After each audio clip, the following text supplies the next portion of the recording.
मैं अयोध्या नरेश दशरथ पुत्र एवं प्रभु श्री राम का अनुज लक्ष्मण महापंडित महाज्ञानी रावण को गुरु रूप में सादर प्रणाम करता हूं। आयुष्मान भव लक्ष्मण। कहो, अपने जीवन की इस अंतिम वेला में मैं तुम्हारे किस हित की पूर्ति कर सकता हूं?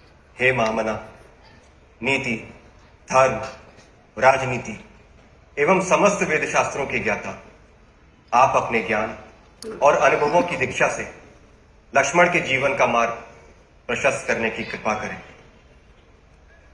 मैं देख रहा हूं लक्ष्मण कि तुम एक योग्य शिष्य की पात्रता लेकर उपस्थित हुए।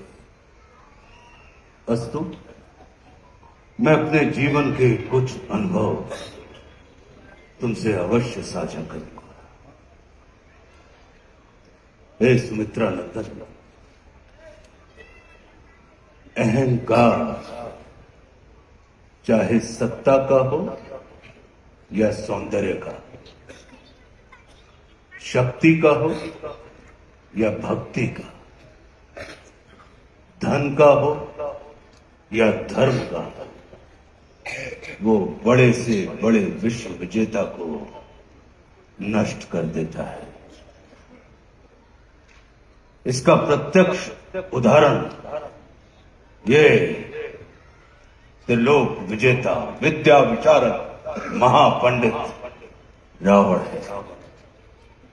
अहंकार में तीनों गए, कुल, गौरव और वंश।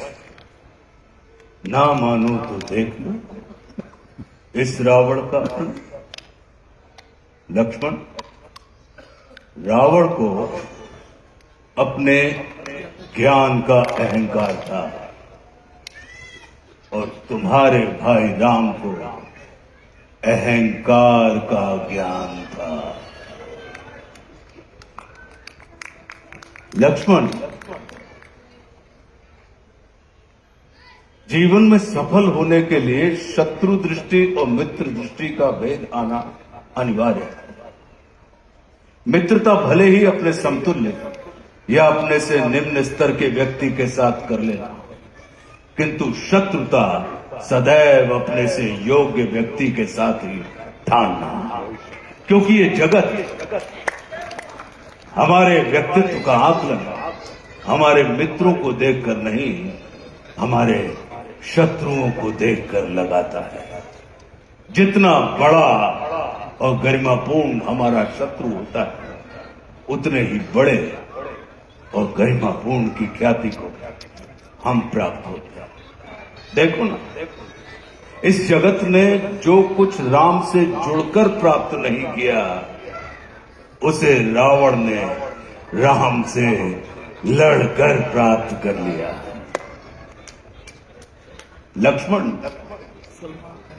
वे हमारे शत्रु ही होते हैं जो हमारे अंदर सुप्त पड़ी हुई ऊर्जा को जागृत करने का कार्य करते हैं।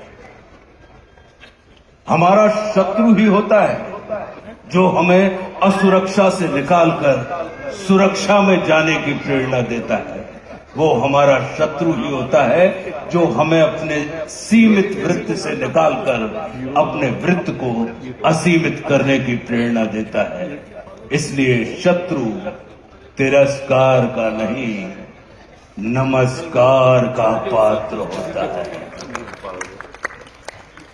कभी अपने शत्रु को नमस्कार करके देखना, वो तुम्हारा परिष्कार कर देगा।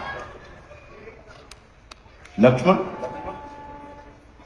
जैसे शरीर को संचालित करने वाला मस्तिष्क आकार में शरीर से बड़ा नहीं होता, गज को संचालित करने वाला अंकुश आकार में गज से बड़ा नहीं होता, वैसे ही व्यवस्था को संचालित करने वाले व्यवस्थापक को कभी भी व्यवस्था से बड़ा नहीं होना चाहिए।